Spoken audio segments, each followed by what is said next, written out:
Hello, my name is Jim Downs. I'm a field specialist in forestry for Ohio State University Extension. Today, I am back out on my tree farm in Rockbridge, Ohio to introduce one of the most important trees that we have growing in our woodlands, and that is white oak. White oak is one of our oldest living trees here in the state. Potentially, these trees can reach upwards of 500 to 550 years of age. They can get to really tremendous sizes as well, with sometimes those very old specimens and open grown specimens reaching diameters of upwards of 10 feet. The heights of these trees can get in excess of a little over 100 foot as well.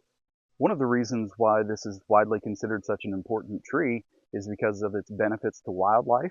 And a lot of people think of the acorns that white oak produces, which are produced in the fall, because over 90 different wildlife species will consume these acorns as part of its life. Those acorns are very palatable to wildlife. However, they're typically only around and available as a food source for a few weeks in the fall. And that's because these acorns will begin to germinate and grow sometime this fall, unlike the red oak acorns, which need to overwinter on the ground before germinating and beginning to grow in the spring.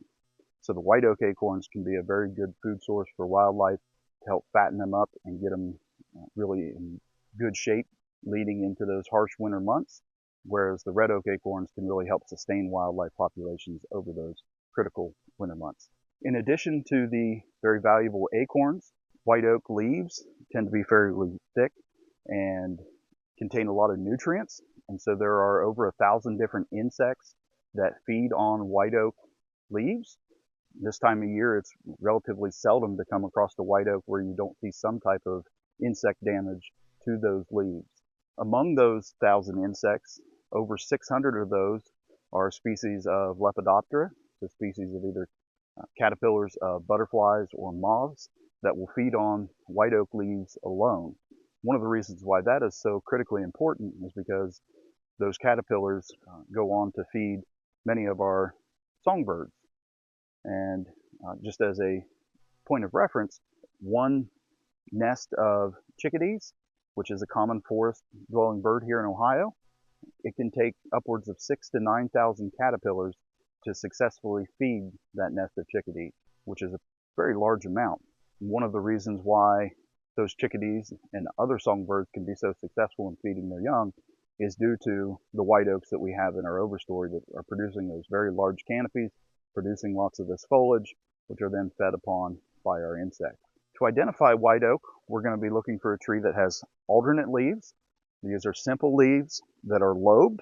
Typically, the leaves are going to have these finger-like lobes, usually between 7 and 9 different lobes.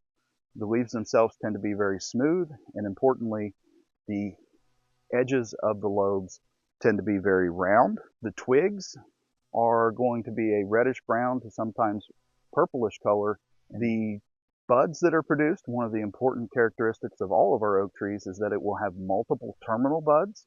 And so at the end of the twig, you will find a cluster of buds. The buds of white oak will be kind of a reddish brown and slightly rounded, usually less than an eighth of an inch in length, and usually those buds will not contain any hairs. So the acorns that are produced by white oak are usually somewhere between a half inch to 3/4 of an inch in length. They'll be somewhat round to oblong. The caps of white oak usually cover about a quarter of the acorn itself and are covered in these little bumpy warts. Oftentimes you will have a little short stem on the cap, also referred to as a peduncle. Many times when white oak acorns mature, the acorn itself will separate away from its cap. Like all of our oak trees, white oak will produce lots and lots of acorns on occasion. We refer to those as bumper crop years. And these are types of years when you can literally find hundreds to thousands of acorns surrounding the base of our white oak trees. This year, in 2025, it appears to be a very good year for white oak acorn production, at least here in southeastern Ohio.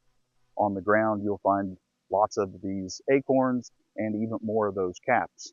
And the reason why you're seeing more of the caps laying on the ground than the acorns is because wildlife has already begun to do a really nice job of working on eating these acorns, and some of the squirrels and blue jays have ultimately carried some of these acorns off and planted them in other locations. So one of the reasons why white oak is such a commercially valuable species is its ability to form cooperage.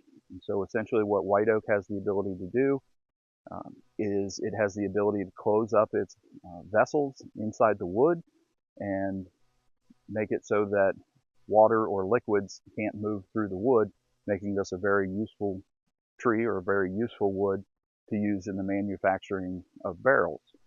So here in Ohio, we are seeing a concerning trend with our white oak. We are not growing as much white oak as we are cutting over the last decade. Last reports listed somewhere around 0.97 board feet being grown for every 1 board foot that we are cutting, which means we're not sustainably managing our oak forest. What they are being replaced with primarily are shade tolerant and moisture loving species like yellow poplar and red maple.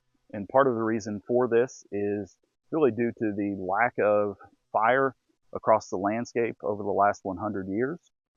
We have a direct relationship between that absence of fire and the presence and abundance of red maple within our forested systems. And one reason why that is such a concern, as I mentioned, there's over 600 different species of Lepidoptera that feed on white oaks. If you compare that to the number that feed on red maple leaves alone, which is one of the primary trees replacing white oak, you see a 90% reduction in the species diversity of caterpillars that are feeding on that. So for more information on how you can help keep oaks as part of your woodlands, I highly encourage you to check out the following Ohio State University fact sheet, or consult with a forester on how to manage for oaks on your property.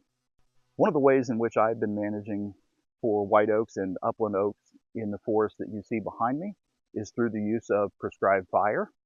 So right around 3 years ago in this forest, I used prescribed fire as a tool to reduce the mid-story of this forest. So the mid-story would be those medium-sized trees, which are primarily made up of red maple and sourwood, at least in this section of the forest. And one of the reasons why that prescribed fire is beneficial to the oaks is because that prescribed fire will top kill or begin to top kill many of those medium-sized trees that take up a lot of sunlight and prevent that sunlight from reaching the ground. And so by removing those trees or top killing those trees, it creates the right light conditions for oaks to be able to survive and to thrive in the understory. And so in a portion of this stand, underneath one of my white oaks, you can see where there's lots of white oak seedlings that have become established after this fire. And arguably one of the reasons why there are so many surviving at this point is because of that prescribed fire that's helping to create the right light conditions for those oak seedlings to be able to survive. Here in Ohio, there are some very important rules and regulations that govern the use of prescribed fire in woodlands, such as the Division of Forestry maintains a burn ban between 6 a.m. and 6 p.m. during the months of March, April, and May, and October and November. And as such, the only way you can use prescribed fire or open burning those times of year is through obtaining a permit from the Division of Forestry. The primary way of which you can get that permit is to be a certified prescribed burn manager. So the prescribed fire that I used within this stand was what I would consider a relatively cool surface fire. Average flame heights would have been somewhere around 2 foot in height. Some areas may have seen heights of upwards of around 3 foot. Some of the areas may have been closer to 1 foot. But generally speaking, what a fire of that intensity will do is it will top kill most of the seedlings and saplings, maybe up to 3, 4, 5 inches in diameter. So that may even be more impactful on trees that have thinner bark. One of the reasons why this is beneficial to our oaks is because our oaks get a competitive advantage following fire because they have such deep and large tap roots. So after they are top killed, they have the ability to rapidly resprout and grow back following that fire. Or some of our other species, which are more of a concern, the red maple, while it's easily top killed, it doesn't have as large of a root system and is less likely to resprout following fire, especially if the forest is exposed to multiple prescribed fires across a number of different years. So usually what we will see in our forest around here is that somewhere after 2 to 3 fires, spread around 3 to maybe 5 years apart, those red maples and a lot of times yellow poplar as well will lose the ability to resprout following those fires, where our oak trees and our hickory trees will continue to resprout following those successive fires. But fire isn't just beneficial for our oaks and our hickories. There are a wide variety of other species, such as our blueberries and sourwood, sassafras, that also do very well coming up after fires. There's also a number of herbaceous plants, grasses, sedges, and other composites that grow very well after fires as well. And with that, thank you for watching and have a great day.